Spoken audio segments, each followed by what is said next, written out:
अवधूत चिंतन श्री गुरुदेव दत्त।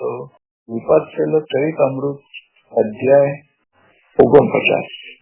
श्रीपाद वल्लभ गुरु परमेश्वरस्य योगीश्वरस्य शिवशक्ति समन्वितस्य श्री पर्वतस्य शिखरं खलु सन्निविष्टं त्रैलोक्य पावन पदाब्ज महं नमामि। काषाय वस्त्रं करदण्डधारिणं कमण्डलुं पद्मकरेण शङ्खं चक्रं गदाभूषितभूषणाढ्यं श्रीपादराजं शरणं प्रपद्ये। श्रीपाद वल्लभનો જય જયકાર જો અધ્યાય 49। શ્રીપાદ પ્રભુનું કર્મ વિધ્વંસન વિધાન અને 33 સંખ્યા વિશેષ। કુરુગડ્ડી એટલે કે કુરવપુરમાં શ્રી પ્રભુનો કાર્યક્રમ। શ્રીપાદ પ્રભુએ શંકર ભટ્ટને એક વખત કહ્યું કે શંકર ભટ્ટ, આપણે જેનું અનુષ્ઠાન કરીએ છીએ તે અગ્નિ વિદ્યા છે। તો અગ્નિ વિદ્યા એટલે અગ્નિમાં જે આપણા કર્મફળો હોય છે એ કર્મફળો બળીને ભસ્મ થઈ જતા હોય છે। તો અગ્નિ ઉપાસના એ ક્ષત્રિય લક્ષણ છે। તારી અગ્નિ ઉપાસના એટલે મોટો ચૂલો સળગાવીને રસોઈ બનાવવી અને એ રસોઈ લોકોના જઠરમાં જાય અને એમના જઠરાગ્નિને શાંત કરે, એ રીતથી આ આપણી અગ્નિ ઉપાસના છે। શંકર ભટ્ટે શ્રીપાદ પ્રભુને કહ્યું કે મહાગુરુનો જય જયકાર હજો અને મારા પછી પણ આ ચૂલો ચાલુ રહેવો જોઈએ। જવાબમાં શ્રી પ્રભુએ કહ્યું કે તારા ચૂલાના અગ્નિમાં પોતાની કોઈ પણ શક્તિ નથી। મારી યોગ શક્તિ મળવાને લીધે આ ચૂલા પર તું રસોઈ બનાવીને પ્રસાદ રૂપે તૈયાર કરે છે।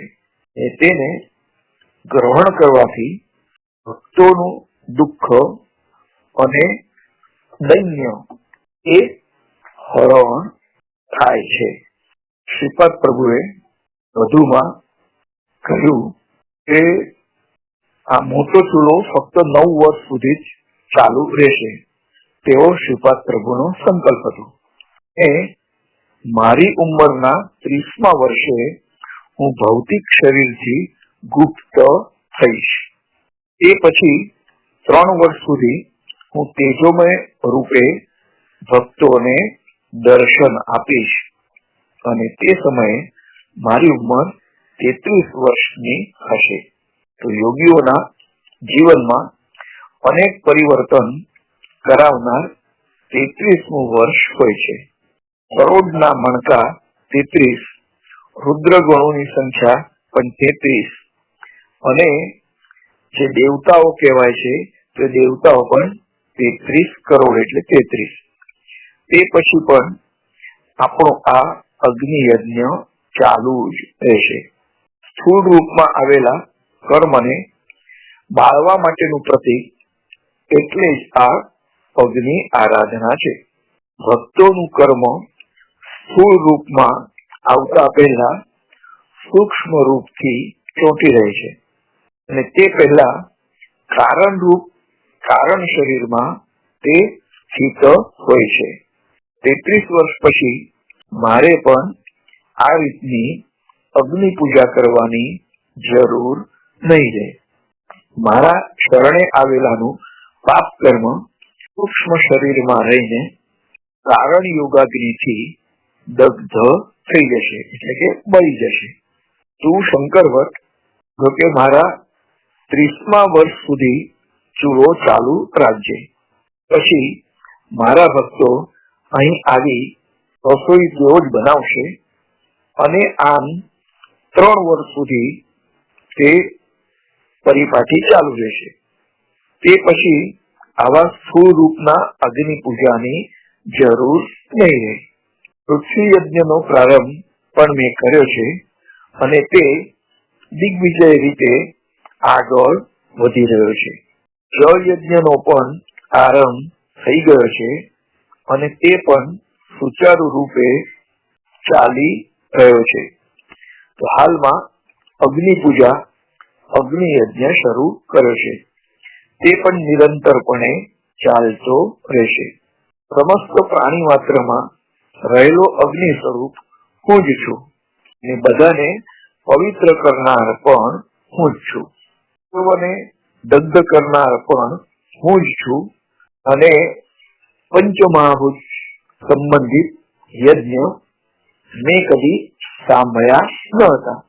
પદની લીલા અને વિધાન વિશે વિચાર કરવો પણ વ્યર્થ છે. એવો મેં નિર્ણય કર્યો અને એક દિવસ નૂતન પરિણીત યુગલ શ્રીપાદના દર્શન માટે આવ્યું છે.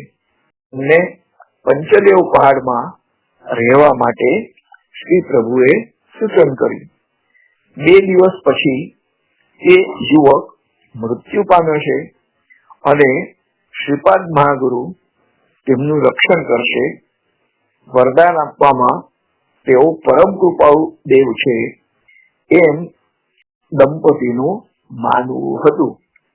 પરંતુ કાળવશ નવવધૂને આ રીતે વૈધવ્ય પ્રાપ્ત થયું છે અને તે દંપતીના સગાવાલા પંચદેવ પહાડમાં આવ્યા છે. હવે શબનું દહન કરવું કે નહીં એક પ્રશ્ન ઉભો થયો. આ વિષય પણ સંદિગ્ધ હતો, કારણ કે શ્રીપાદની અનુમતિ વગર પંચદેવ પહાડના દરબારમાંથી શબ બીજે સ્થળે લઈ જવું પણ શક્ય ન હતું. તેમની આજ્ઞા જોઈએ. નવવધુએ પોતાની દીન અવસ્થા શ્રીપાદ પ્રભુને જણાવી છે અને શ્રીપાદ પ્રભુએ અભિપ્રાય આપતા કહ્યું કે કર્મફળ અનિવાર્ય હોય છે. તો નવવધુએ જવાબ આપતા કહ્યું કે જળ કર્મને લીધે જો સાચે સાચ મારા પતિનું મૃત્યુ થયું હોય તે કર્મનું મંદિર બનાવી તેની પૂજા કરવી જ યોગ્ય ગણાય. ચૈતન્ય સ્વરૂપ અગ્નિરૂપ શ્રીપાદ પ્રભુને માટે સાધ્ય અથવા અસાધ્ય એવું કશું જ નથી તેમ મેં સાંભળ્યું હતું. તો આ દીન અભાગિણીને શ્રીપાદની દયા અને કરુણા વિશે દ્રઢ વિશ્વાસ હતો. મૃતને જીવનદાન. પ્રભુએ તે નવવધૂને કહ્યું કે ફળદાયકમ, તારા પ્રતિ તને જો દ્રઢ ભક્તિ હશે તારો પતિ ચોક્કસપણે જીવતો થશે, પરંતુ કર્મ સિદ્ધાંતને બાધ ન આવે તે રીતે કોઈ ઉપાય શોધી કાઢીશું. પ્રભુએ તે નવવધૂને કહ્યું કે તારું મંગળસૂત્ર વેચીને તારા પતિના વજન જેટલા લાકડા મંગાવી લાવ અને તે લાકડા સળગાવીને અન્ન પકાવ. જે લાકડાથી તારા પતિનું શરીર બળીને ખાક થયું હોત તે લાકડામાં અમાંગલ્ય રૂપી તારા પતિના મૃત્યુ રૂપી કર્મના આંદોલનો એટલે કે સ્પંદનો આકર્ષિત થયા છે અને તે લાકડા ચૂલામાં દગ્ધ થશે અને પકવેલા શ્રાદ્ધાન્ન વડે અમાંગલ્ય બાધા શાંત થશે. શ્રીપાદ પ્રભુના વચન અનુસાર જ તે નવવધુએ આચરતા એટલે કે તેને મંગળસૂત્ર વેચીને તેના પતિના શબના વજન જેટલા લાકડા મંગાવ્યા છે અને તેના ઉપર અન્ન એ પકવવામાં આવ્યું તો તેનો પતિ જીવતો થયો છે. શ્રીપાદ પ્રભુ આ રીતે ભક્તોના પાપ કર્મ ફળને લાકડામાં આકર્ષિત કરતા અને ચૂલામાં લાકડા બળીને ખાક થતા અને તે અગ્નિ પર મૂકેલા વાસણોમાં સ્વાદિષ્ટ રસોઈ શુભ પ્રસાદ રૂપે ભક્તોને પીરસવામાં આવતી હતી. તો આમ પણ જે તુલાદાન કરવામાં આવે છે, જીવંત મનુષ્ય હોય તો તેના વજન જેટલી કોઈ પણ વસ્તુ એનું વજન કરવામાં આવે છે અને એ લોકોમાં વહેંચવામાં આવે છે. કેટલાક લોકો ખાંડ, કેટલાક લોકો ગોળ, કેટલાક લોકો અનાજ એ રીતથી તોડીને તુલાદાન કરીને લોકોમાં એ વિતરિત કરવામાં આવે છે તો એના થકી પણ ઘણા લોકોનું કર્મફળ આ રીતથી નષ્ટ થતું હોય છે. ગરીબ બ્રાહ્મણ પર વિશેષ અનુગ્રહ. એક દિવસ એક ગરીબ બ્રાહ્મણ શ્રીપાદના દર્શન માટે કુરુપુર આવ્યો અને તેને કરુણ સ્વરમાં શ્રીપાદને કહ્યું કે જો શ્રીપાદની કૃપા પ્રાપ્ત નહીં થાય તો તે આત્મહત્યા કરવા સિવાય તેને માટે બીજો કોઈ પણ રસ્તો નથી. શ્રીપાદની કામ કરવાની, કૃપા કરવાની પદ્ધતિ અનોખી હતી. શ્રીપાદ એક સળગતું લાકડું લાવીને તે બ્રાહ્મણના શરીરને અડાડ્યું છે અને સળગતા લાકડાથી તે બ્રાહ્મણ દાઝો પણ ખરો અને હુંકારા ભરતો રહ્યો. શ્રીપાદ પ્રભુએ તે બ્રાહ્મણને કહ્યું, અરે બ્રાહ્મણ, મેં જો તારી ઉપેક્ષા કરી હોત અને તારા પર કૃપા ન કરી હોત તો તે સાચે સાચ આત્મહત્યા કરી હોત. તો આત્મહત્યાના પાપ કર્મના બધા જ સ્પંદનોને આ બળતા લાકડા દ્વારા બાળી નાખીને નષ્ટ કર્યા છે. હવે તને દારિદ્ર્ય ભોગવવું નહીં પડે. હવે આ બુઝાઈ ગયેલું લાકડું તારા ઉપરણામાં સંભાળીને ઘેર લઈ જા. તો ગરીબ બ્રાહ્મણે એ પ્રમાણે જ કર્યું અને ઘેર જઈને તે બ્રાહ્મણે ઉપરણામાંથી લાકડું કાઢ્યું તો તે સોનાનું બની ગયેલું હતું. આ રીતે બ્રાહ્મણનું દારિદ્ર્ય શ્રીપાદ પ્રભુએ દૂર કર્યું. શ્રીપાદ અગ્નિ યજ્ઞ દ્વારા વિચિત્ર પદ્ધતિથી ભક્તોના પાપ કર્મને નષ્ટ કરતા હતા. આ જ રીતે એ અક્કલકોટ સ્વામી મહારાજનો અવતાર છે. તો તેમાં પણ એક કોઢીલો વ્યક્તિ એમની પાસે આવે છે કે એનું કુષ્ઠરોગ નિવારણ કરવા માટે કંઈક ઉપાય બતાવો. ત્યાં જે ધૂણો ચાલુ હતો, સળગતો હતો, એમાંથી એમણે સળગતું લાકડું એ કોઢીલા વ્યક્તિ તરફ ફેંક્યું છે. અક્કલકોટ સ્વામીના સેવકોમાંથી એકે તે વ્યક્તિને કહ્યું કે તારું કામ હવે થઈ ગયું છે. આ લાકડાને તારે હવે ઘસી ઘસીને તારા કુષ્ઠરોગ વાળી ચામડી ઉપર ચોપડવાનું છે અને એમ કરતા તેનો રોગ મટી ગયો છે.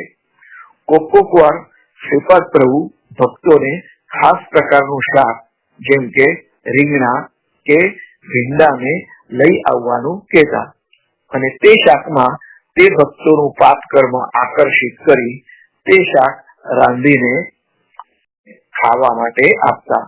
તો આ રીતથી પણ તેમનું પાપ કર્મ નષ્ટ થતું હતું.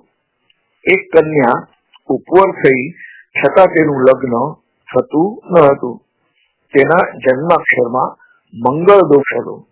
તો શ્રીપાદ પ્રભુએ તેને તુવેર લાવવા માટે કહ્યું છે અને તેના દ્વારા જ તુવેર રાંધવામાં આવી છે. તે ખોરાક તેના સાથે બીજા બધા ભક્તોને પણ ખાવા માટે પ્રભુએ આજ્ઞા કરી છે. તો આ પ્રમાણે તે કન્યાના કર્મબંધનો નાશ થતા તે કન્યાનો યોગ્ય યુવક સાથે વિવાહ થયો છે.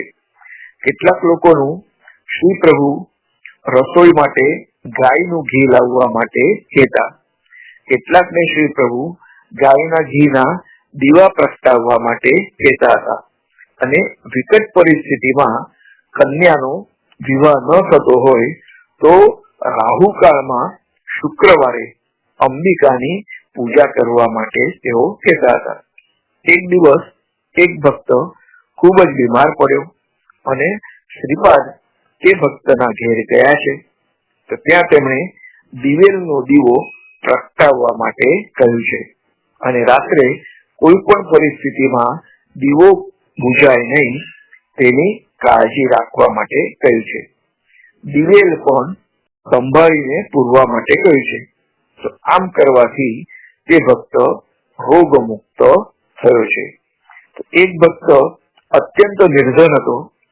શ્રીપાદે તેને ગાયના ઘીનો અખંડ દીપ અઠવાડિયા સુધી પ્રગટાવવા માટે કહ્યું છે અને તેનાથી લક્ષ્મી પ્રસન્ન થઈ ઘરમાં પ્રવેશ કરશે તેમ તેમણે જણાવ્યું છે અને તે જ પ્રમાણે બન્યું. તો આ પ્રમાણે શરણે આવેલા ભક્તોનું પાપ કર્મ નિત્ય નૂતન પદ્ધતિથી શ્રીપાદ પ્રભુ નષ્ટ કરતા હતા અને તેને સામાન્ય મનુષ્ય માટે સમજવું પણ અશક્ય જ છે. શ્રીપાદ શ્રી વલ્લભનો જય જયકાર જો અધ્યાય 49 સમાપ્ત. અવધૂત ચિંતન શ્રી ગુરુદેવ દત્ત.